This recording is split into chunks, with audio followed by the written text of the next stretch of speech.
Hello and welcome to Conversations with the Voice of Reason. I am your host, Benjamin Boyce, and today's conversant is Dr. Camilo Ortiz. He is an associate professor of clinical psychology. He focuses on studying child anxiety, and he's featured in Abigail Schreier's book, which takes on the gentle parenting trap or the gentle parenting movement. And in this conversation, the doctor and I drilled down into the imbalances in popular psychology with regards to child rearing. A pertinent topic, whether or not we should bring back bullying. I'm not going to take a side one way or the other on that. It's messy business no matter how you look at it. But Doctor is very insightful, and you can follow him via the links below. Without further ado, here is Dr. Camilo Ortiz. How's your practicing? It is very busy. So bad for society, good for me, unfortunately. Oh, wait, what? It's busy because so many kids are anxious. So that makes me sad. But as a business, doing well. Yeah, right. It says that you're a director of, well, your email signature says that you're a director of Clinical training. So we have a doctoral psychology program at Long Island University, and the DCT role is involved in getting our students externships and internships and kind of overseeing their training in a way. Yeah. What's your split between the training and the actual clinical work? Well, I basically have, I work too much, but so I have a full-time tenured position at LIU where I teach and do research and do this role. And then I have a growing private practice. So I don't sleep enough. Are you anxious? I'm anxious. Probably temperamentally, but I've done this work long enough that I have some good tools to handle it well, I think. You might want to ask my wife. So I wanted to have you on to explore child anxiety and if that is leading to other mental health issues that they're having, or maybe how they're using gender and other types of identities to cope with that. If you see any overlap in that, or what this outbreak of child anxiety is caused by, and then what it's leading to in the lives of young people. Yeah, I don't think I have much authority to speak on the gender issue, but I can speak about parenting and lack of independence and lack of play and things like that. I have some probably pet theories about the gender question, but I don't think I have any data to support my theories. Yes. But speaking of the data, how do you figure the current distress that's facing kids today? What's the cause of that? So we don't know because we can't exactly run randomized trials on things, but we have some theories that are supported by correlational evidence. And so, Jonathan Haidt talks a lot about social media as being a driver of child anxiety. More broad than that is the increase in over-involved parenting, which for many reasons, I think leads to increased anxiety. And we can certainly talk about what those reasons are. But just broadly speaking, when parents step in prematurely when they don't need to, they deprive kids of opportunities to learn important things about themselves and about their capabilities. And so that sort of weakens that muscle, if we want to think about it that way, and makes kids less capable over time. Mm-hmm. There's that meme where the Gen X kid is riding a bike off of a ramp, the little three-wheeler that are now banned, and then the Gen Z or the Gen Alpha kid, like having a helmet on and running around styrofoam, a padded cell basically as a playground. I have this slide that I use in one of my talks, and it's Generation X parenting and Generation whatever parenting. And and the X one has like nothing in it, and there are a billion things on the right. So I think there is some truth to this. Mm-hmm. And if we Is understand sort of like the mechanisms involved in child anxiety, it makes a lot of sense that if you are over involved as a parent, you are directly causing those mechanisms. We could certainly talk about that as well. yeah. Oh, do you mind if we talk about that? No, not. So we're in it right Yeah, now? let's go in because Okay. I know you have to run and we started a little bit late. So, what are these mechanisms of anxiety? Like, what do you mean by that? Okay. So psychologists think about problems as being observable and surface level. So like a kid is anxious, you can observe that they're nervous, or you can observe avoidance. It's almost like what we call a topographical view of a problem, is you see the surface symptoms of it. And then all the fun stuff is underneath, that we have theories about what is causing the different observable outcomes. And these are what we call mechanisms. And from a cognitive behavioral standpoint, there are cognitive mechanisms, which is how do we think about things can cause problems. There are behavioral mechanisms, principally when we avoid things behaviorally, that can cause problems. And then there are affective or emotional mechanisms, can also play a role.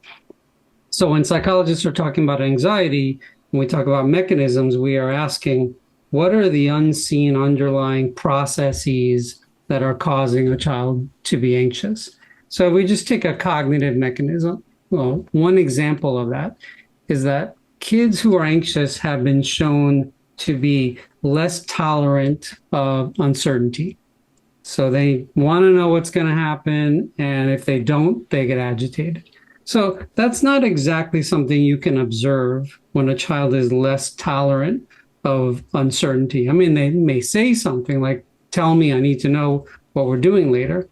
But we sort of hypothesize that that's a cause for anxiety. And so this is a good example because many parents will, with the best of intentions, try to tell a child everything that's going to happen all the time and reduce that distress because of their intolerance of uncertainty. And so while in the short term, that will certainly calm your child down if you explain every last thing that's going to happen, it doesn't allow them to sit with this uncertainty and to build that muscle, which they're going to need when they're older, because they're not going to have a parent walking around with them telling them what is going to happen the rest of the day. So this is an example of what we call a mechanism that we would want to treat. And the way that we treat that is basically by giving kids lots of practice with uncertainty. And we can do that in one of two ways. We can just get parents to stop providing certainty, but we can also create uncertainty on purpose. So one thing that I do with my clients is we do a lot of randomization of things. So we will flip a coin, and that'll decide what we're going to eat or where we're going to go. And that in and of itself is giving kids practice. And it doesn't have to be that challenging. It could be like, are we eating vanilla ice cream or chocolate ice cream? Let's flip a coin. But we have to start somewhere. And once we do that, then we can go to more and more challenging things. Mm-hmm. So if a child is anxious and the parent comes in and attempts to process that anxiety, if we're talking about uncertainty, then they process it verbally. I'm sure that could work for some people are predisposed to attain peace or equanimity through verbal processing. But you're saying if it's applied constantly or to everybody, not everybody's going to benefit from that, or too much of it is gets them reliant on the co-processing power Well, rather there's than there's processing it, and then there's taking away the uncertainty. okay. And so it's certainly reasonable to reflect to a child, you seem nervous about what's going to happen later. And then the child might say, yeah, I want to know, or I'm worried that blank will happen. You can certainly talk about that. But when every time they express worry, you take that away by telling them exactly what's going to happen that again, in the short term, will calm them down, but in the long term, will not build that tolerance that we all need to be functioning adults. So I hope that distinction makes sense. I'm a big fan of reflecting back to a child without reassurance necessarily, without taking away the problem. You really lose nothing. And it's a skill I often talk to parents about, that you can reflect back. You don't even have to agree with what they're saying. You lose nothing by reflecting back what they're saying. They often will feel heard and calm down a little bit, but that's a totally different thing than, for example, structuring a child's day so that there is no uncertainty, which I don't think is helpful. Do you think this overstructuring and over-involvement of parents is a reaction on the part of this one generation to how they were raised? I do in part. So I think the best description of why this is happening that I've read is in Abigail Schreier's book, Bad Therapy, where she talks about Generation X and how we sort of parented as a reaction to how we were parented, which we even correctly saw as authoritarian and lacking in emotional connection. But then we took it too far to be things like we're friends with our kids instead of parents with them, or we have to process every emotion endlessly. So I think it's like most things, an overcorrection. And I'm hoping we're moving back to a sane middle ground.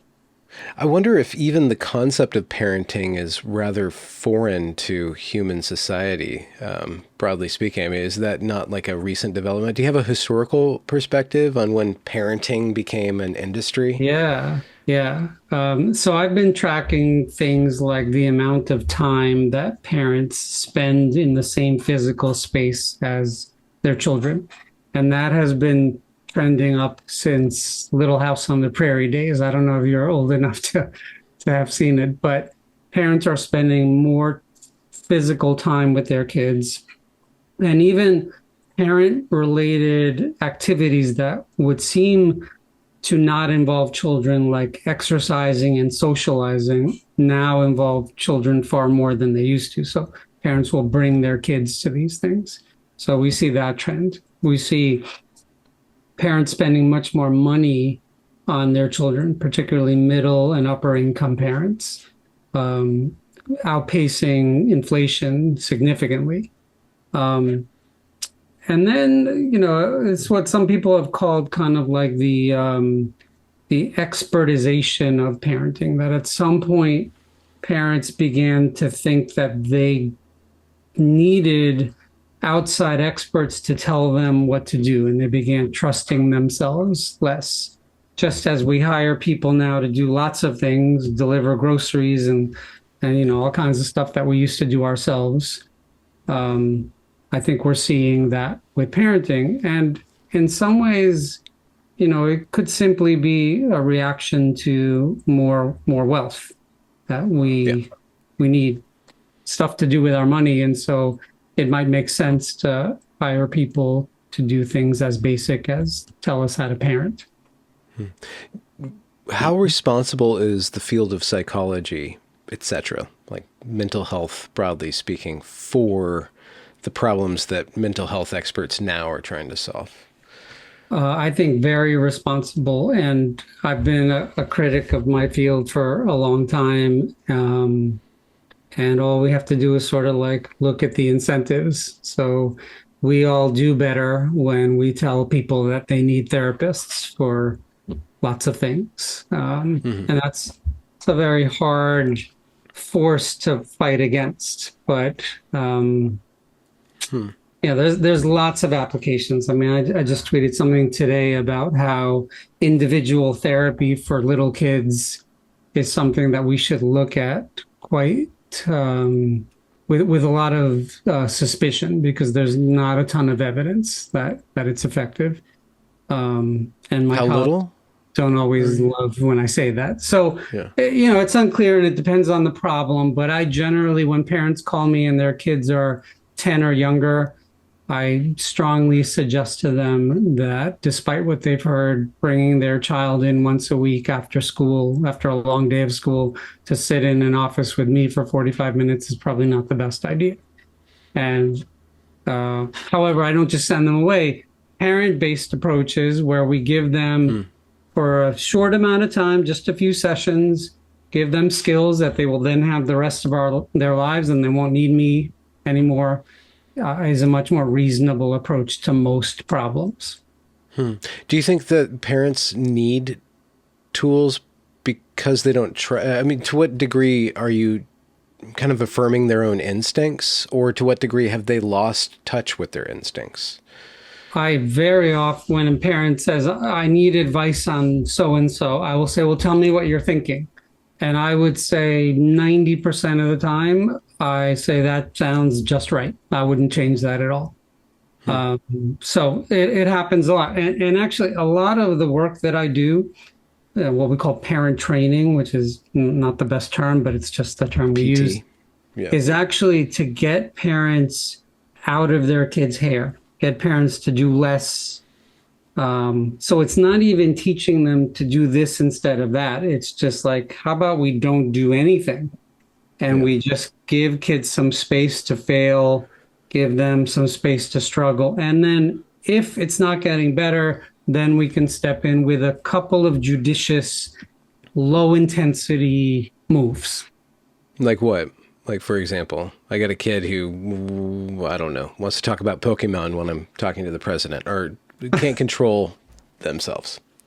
Well, I mean, one thing that I talk to parents a lot is just about reducing the number of commands they make to kids. So I've studied this, and other people have. I bring parents into my lab at the university, and I have a little league pitch count clicker, and I'm behind a one-way mirror, and I've set up the room so that there's a few things to interact about. And all I do is I count commands, click, click, click.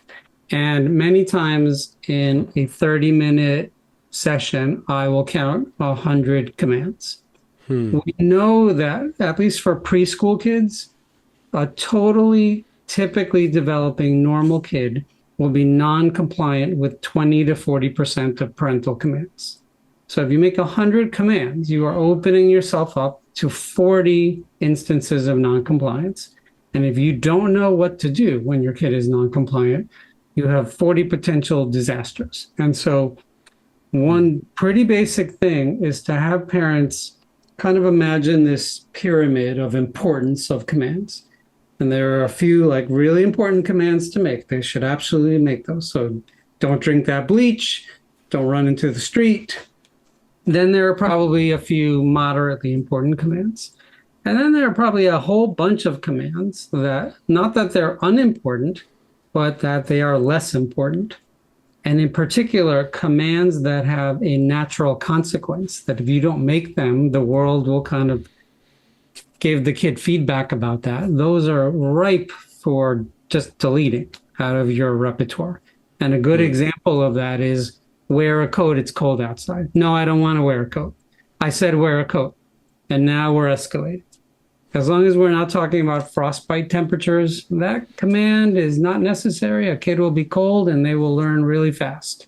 I do a lot of conversations about politics, and there's the lower level politics, Democrat versus Republican, like how the machines are working and stuff, but like the deeper questions of power and authority and freedom in our society are very ripe for exploring. And it seems like we have a crisis of authority. We don't know. Well, we have a crisis of legitimacy. Our institutions of authority are kind of hit and miss, let's say. They got a whole bunch of commands, and a lot of them don't seem to add up a lot. But we also have a crisis, I think, in the West of trusting authority, and especially as Americans, we're always kind of like, don't tell me what to do.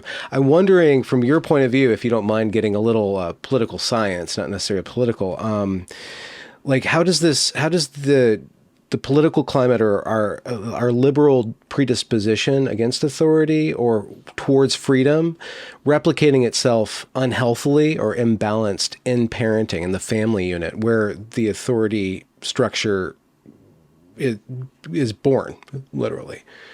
Yeah. Yeah. Wow, that's such an interesting question. I have many angles on this. I mean, just from a personal standpoint, I've always kind of recoiled against, I guess I have a rebellious streak about being told what to do. And I don't also like it when I see other people being told what to do, including kids.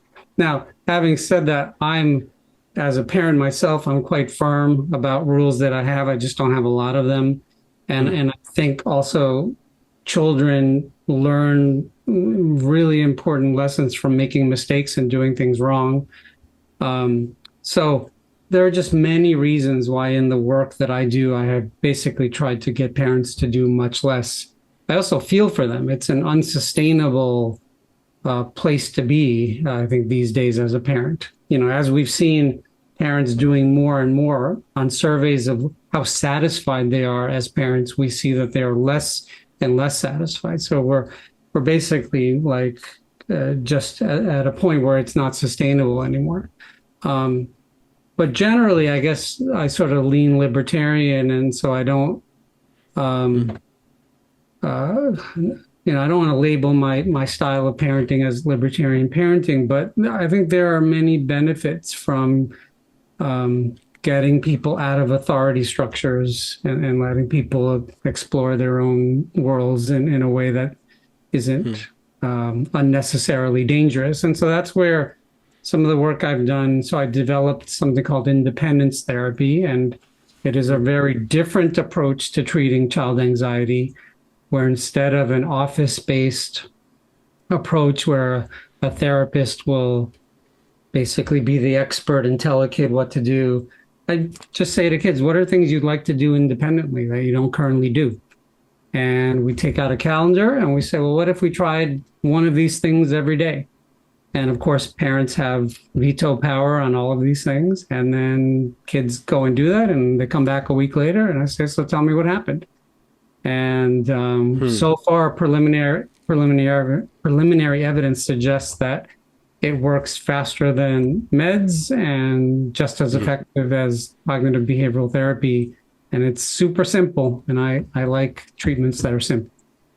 Why do you think that is? Because they get to start to write their own story that gives them, it puts the agency back in them and builds character, et cetera, et cetera. Sounds like very common sense, but like... It is. Yeah, this is not rocket science, but for some reason, my field has been super late to the game at figuring out that maybe therapists aren't required all the time for everything. And if you encourage kids to do things that are fun and interesting, but that are challenging, that might be just as good or even better than sitting in an office with a therapist for 45 minutes a week. What kind of crazy ideas have you heard? Well, of course, doctor, patient, confidentiality, but... Well, I'll tell you one that was vetoed immediately by a parent. This was sort of later on in the treatment that the child had done a bunch of independence activities quite successfully, and he really liked riding trains. And so he started researching state laws about how far he could get on an Amtrak by himself, how many states away. Oh, wow. And so his mom said, no, but I loved where his mind was going. But public transportation is one that we use a lot. So kids will often take the subway or buses by themselves, even as young as age 9. And the theory is that this has transfer effects to things that they are actually afraid of. So an example that I talk about a lot is we had a 9-year-old girl who would not sleep in her bed by herself and took the bus to school one day. And actually, it didn't go as planned. She missed her stop. And there are advantages, actually, to things not going perfectly. But she figured it out and she got home and then marched in and didn't even say anything to anybody and slept in her bed.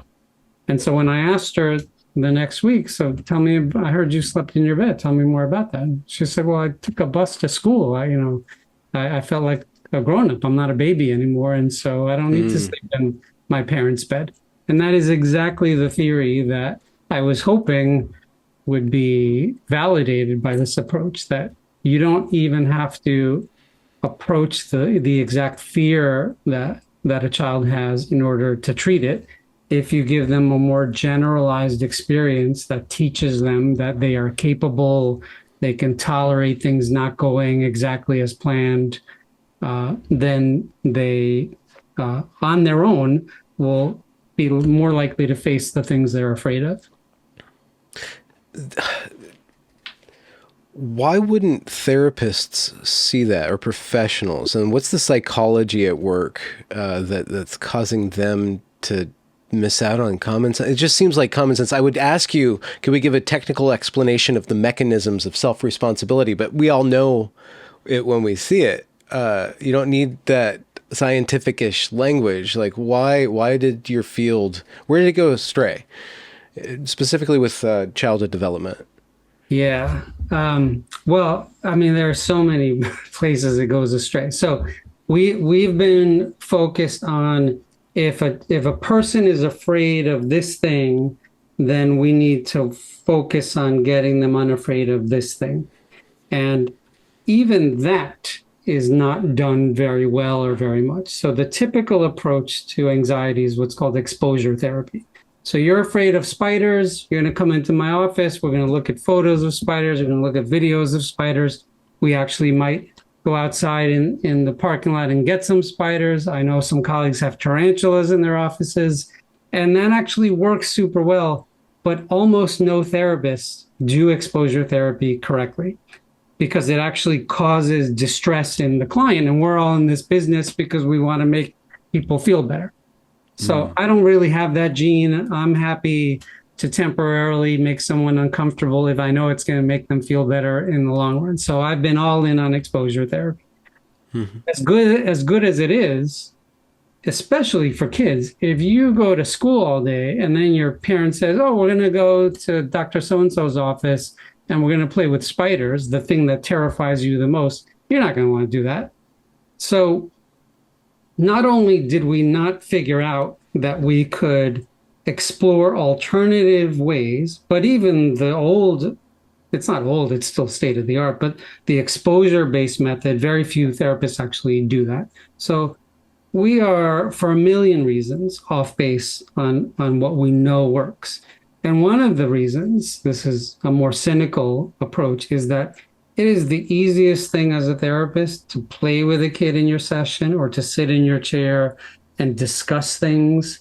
It's actually more work to go into the parking lot and find spiders or to do the other things that we've talked about. So there are a million layers of why we as a field miss this, including the fact that most people in my field are sort of upper class elites, and that doesn't lend itself to getting dirty, literally or in other ways. So we have a big problem in my field, for lots of reasons. I'm fascinated by psychology. I think a lot of people are, because it's a fascinating thing. What am I? Who are we? How do we work? We get to kind of reflect on what makes us and other people's ticks talk or whatever, or mistick.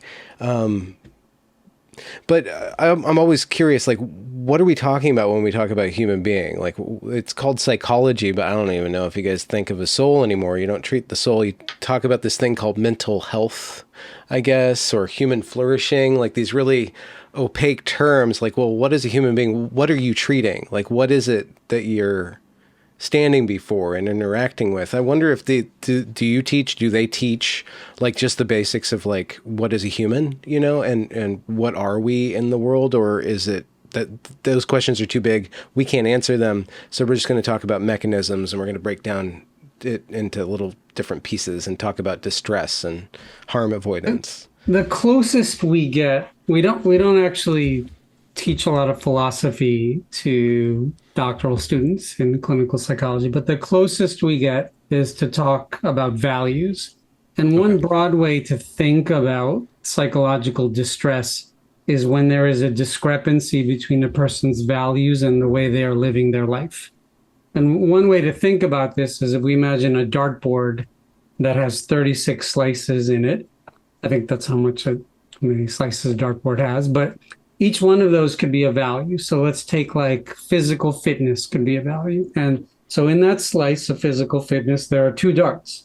There's ideally how important is it to you? And the closer to the bullseye, the more important. And then let's look at your life. How much energy and attention are you spending on physical fitness? Now, when there's a big distance between those two darts, and maybe there's a big distance between lots of other pairs of two darts, people tend to be unhappy in their lives. And so we can take that and figure out what are the areas or the values where you are not living consistently with those values, and then come up with specific action steps to how we narrow the gap between the two. That's one approach or one overlap of philosophy. Cognitive behavioral therapy actually has its roots in the Stoics of ancient Rome, and also in Buddhism, and so I can talk about that, and that maybe is an answer to your question as well. But there is some inherent philosophy in understanding happiness and human flourishing in those approaches as well. There's something that strikes me about cognitive behavioral therapy, CBT. I almost said the CBT. one that yeah, okay, not the one that's derived from marijuana, that oil. Not stuff. CBD. CBT. Yeah, CBD. Okay, yeah, I didn't want to make that mistake. There's some sort of air about it that, and I'm bringing this up so you can dispel this misconception of mine, but it kind of treats the human being as kind of like a program. Like it's just running a program. It's kind of like we're automatons that running program, and if we're getting feedback, we kind of rewrite the program. It just seems like it's I don't know. It seems kind of shallow to me. So that I think is a common misunderstanding of what we do in CBT. So there are the two largest schools of psychotherapy are psychodynamic and psychoanalytic psychotherapy, and that's derived principally from Freud and others who came after him. And then there's cognitive behavioral therapy developed mostly in the 1960s. It's a more recent approach. And the caricature is that psychodynamic therapy really gets deep into someone's psyche and gets at their childhood, and CBT is all about symptom reduction and doesn't really get to understand the person. And as I tell my doctoral students all the time, I think that's wrong for lots of reasons. So, like one reason is that we do talk to people a lot about their values. It's not about just symptom reduction. And so that gets into philosophy and how people feel about their lives and existential thoughts and feelings. That can get quite deep. And we also care a lot about childhood. There's this myth that CBT therapists ignore childhood. We know that a lot of the way people look at the world is derived from early experience. So that's just not true that we only care about what we call the here and now, although it is true that we care more about what's happening now than the psychoanalytic folks who tend to focus more on the past. What led you to focus more and more on children? You mean as I was developing as professionally? Yeah. Professionally. Were you asking questions, or were you discovering a talent that you had, maybe, or? No, I think it was just that I have a gene for efficiency, and so I figured that if we could fix some things early on with people, that would help them for the rest of their lives, as opposed to greater impact already adults. And then I think I just wanted the practical knowledge because I hope to have children one day when I was in graduate school, and I felt overwhelmed by the whole endeavor, and I wanted to know what to do. Is it more rewarding to work with adults or children? Like when you get into these questions, when you get in existential conversations with a 4-year-old, might be pretty mind-bending, but Yeah, might not that's be why I as don't see little verbose. kids in individual therapy. But Okay. when I started my training, I could not stand working with adolescents, and now it's my favorite thing to do because I just love to see that they're starting to figure some things out, but they sometimes need a little help here or there, and then they are young enough that I feel like if I'm making some changes, it's going to benefit them for a long time. So I've really changed my mind about that. You every once in a while, I look through your Twitter feed, and you speak disparagingly about gentle parenting. Too. Yeah. So what is that, and then what's the alternative? So, what's interesting about the topic of gentle parenting is that there is no agreed upon definition. And so, reliably, when I mention it on X or somewhere else, people will say, well, that's not actually what we do in gentle parenting. I have information otherwise. I talk to parents a lot, and they tell me I'm following this gentle parenting approach, and this is what I do. And it tends to be a mix of permissiveness, so which means either not having many rules or having rules and not following through on them. It tends to have a strong dash of over involvement, so inappropriately stepping in when kids are struggling but can handle things on their own. It tends to be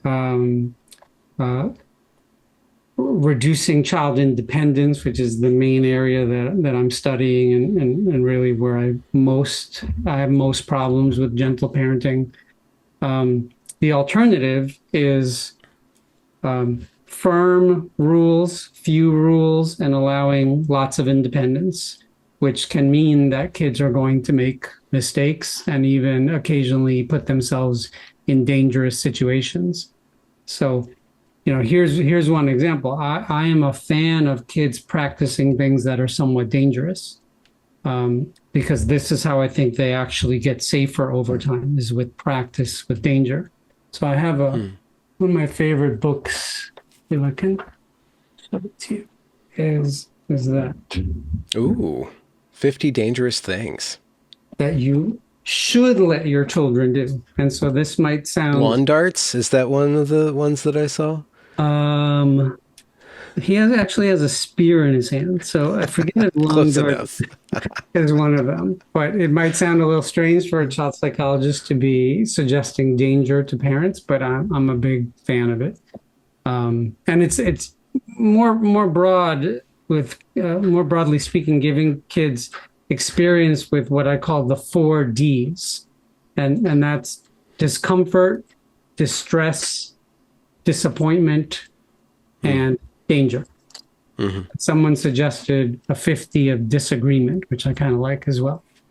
What do you mean disagreement? I mean, in this context. That tolerating disagreement, that it's okay if other people don't agree with you, and this probably applies more to college students than 4-year-olds, but I was going to say, I got to start somewhere.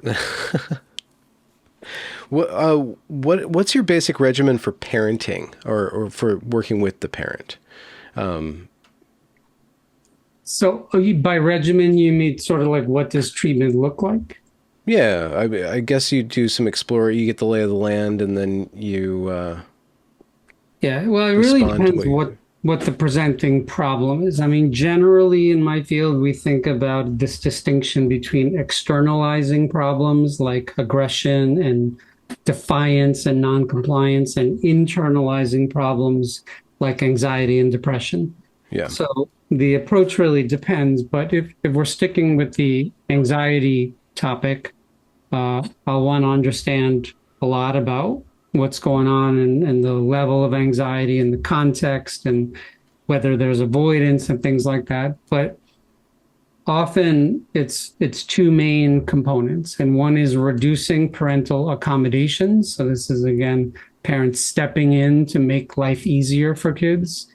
And the other is increasing independence in children through independence activities like cooking a meal from start to finish, going to the grocery store and shopping, climbing trees, going to the park by themselves, taking a bus, that kind of stuff. If we can do both things, basically, and they both involve getting parents out of the hair of kids, then kids tend to do better. Mm. Are there sex differences in children that, like how to be aware of how a boy's going to tend to act, how to be aware of how a girl's going to tend to act, or are those social constructs? No, there are biological differences between girls and boys. And the main one is that boys have higher levels of externalizing behavior, aggression, and girls have higher levels of internalizing behavior. And that difference, while it narrows slightly, maintains throughout the lifespan. Yeah. So it is the counter to that to encourage boys to be more self-reflective and encourage girls to be more outgoing, or to manage their tendencies in either direction? Yeah, I don't think it's, well, so let me think more carefully about how I want to answer that.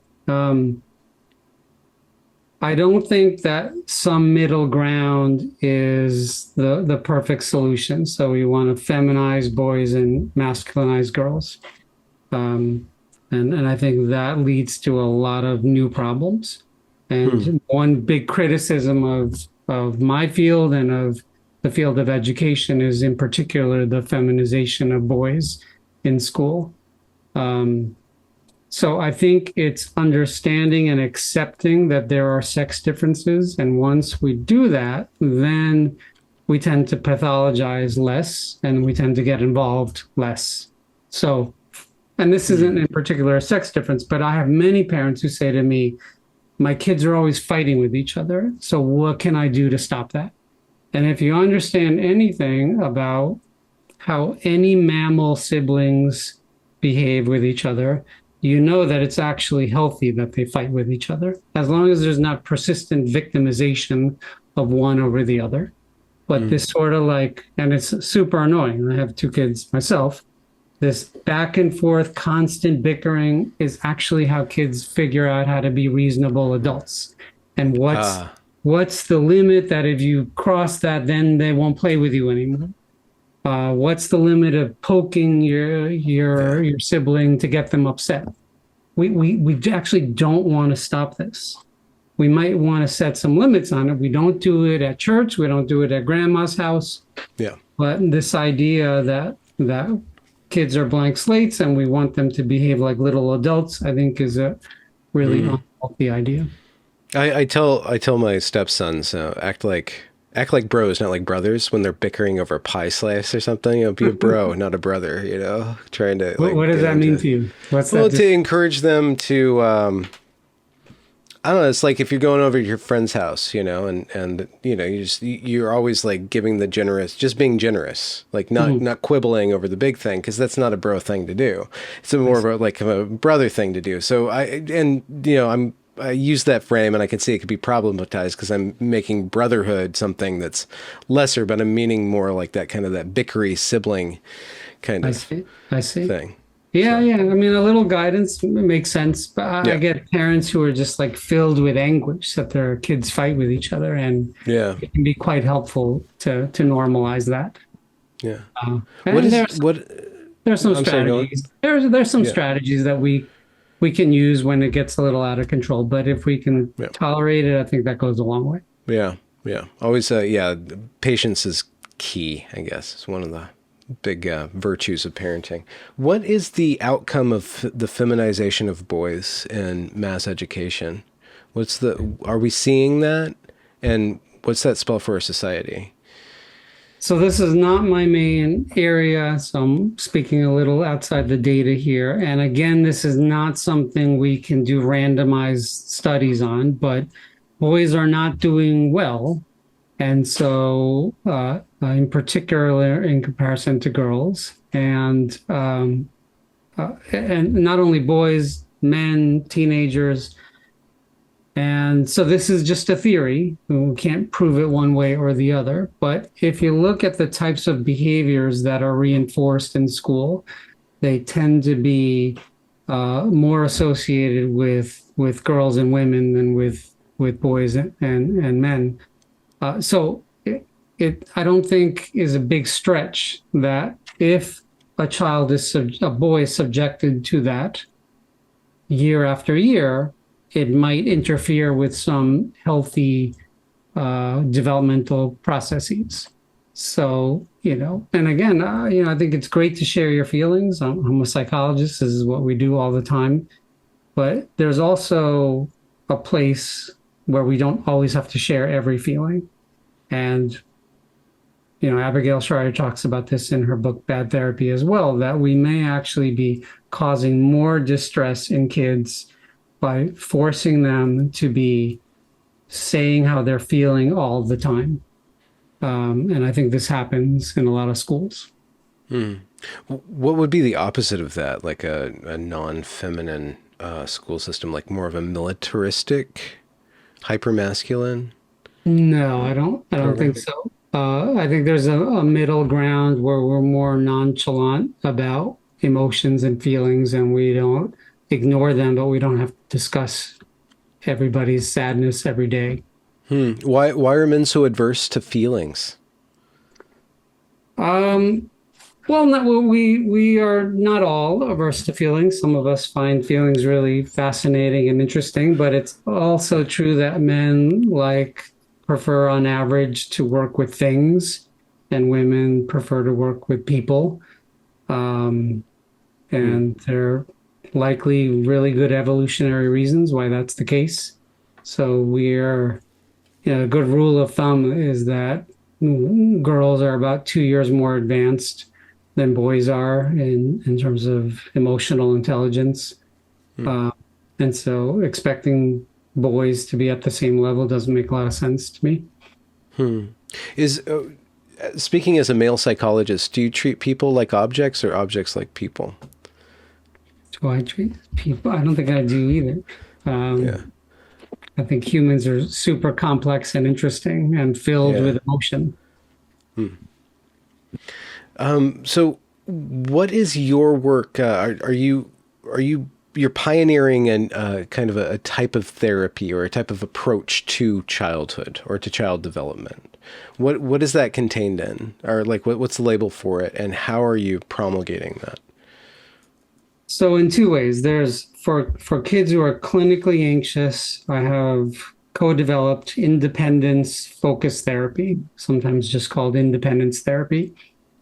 And my treatment manual that shows clinicians how to institute this treatment is free. If you go to letgrow.org, which is not my site, but it's a site I have connections with, you can download it for free. You just have to give them your email. And so if you're a licensed clinician, you can take this and it's simple and you can start using it. More broadly than that, I have been talking to hundreds and hundreds of parents about how to encourage independence in their kids, many of whom are not anxious, and how to, for their own mental health, parent less and allow more freedom and independence with their kids. So those are the two main things that I do. Is the world more dangerous today than it ever was, or because that might, or is Far that less dangerous. okay? But people are more and more worried about their kids and They danger. are.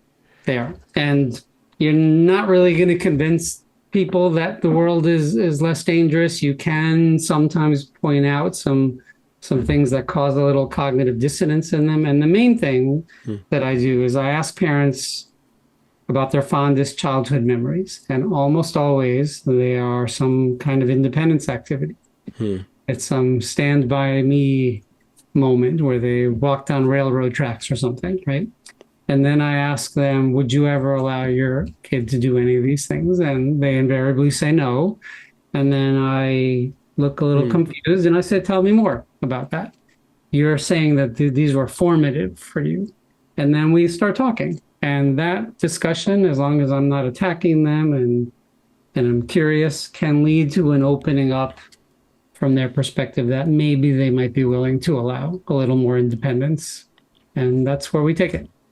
Is that what do you think is the underlying causes of stripping children of their independence? Is it kind of like a generational narcissism? Like I'm as a parent, I'm so important and well endowed with intelligence that I should be really all up in there, or is it kind of fear?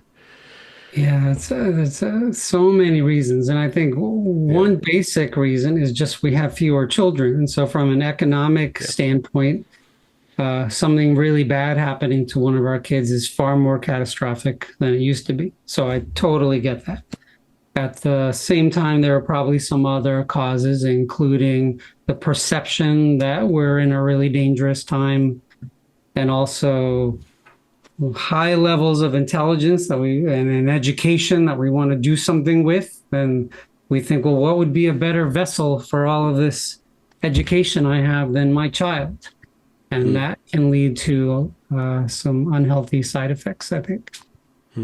Who's been one of your bigger influences, or a book or a author or philosopher that is just a well of wisdom for you that's been guiding you? Um,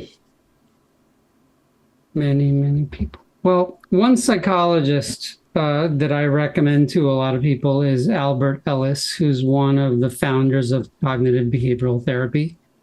And he had a very no-nonsense style about his approach. And videos of him doing therapy are hilarious because he curses like a sailor and really challenges his clients and gets right in their face.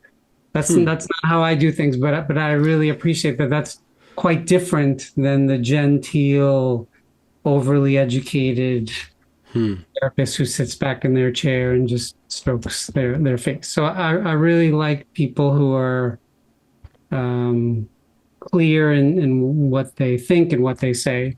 And Ellis's main contribution to cognitive behavioral therapy is this understanding that it's not the things that happen to us that cause the consequences that we see.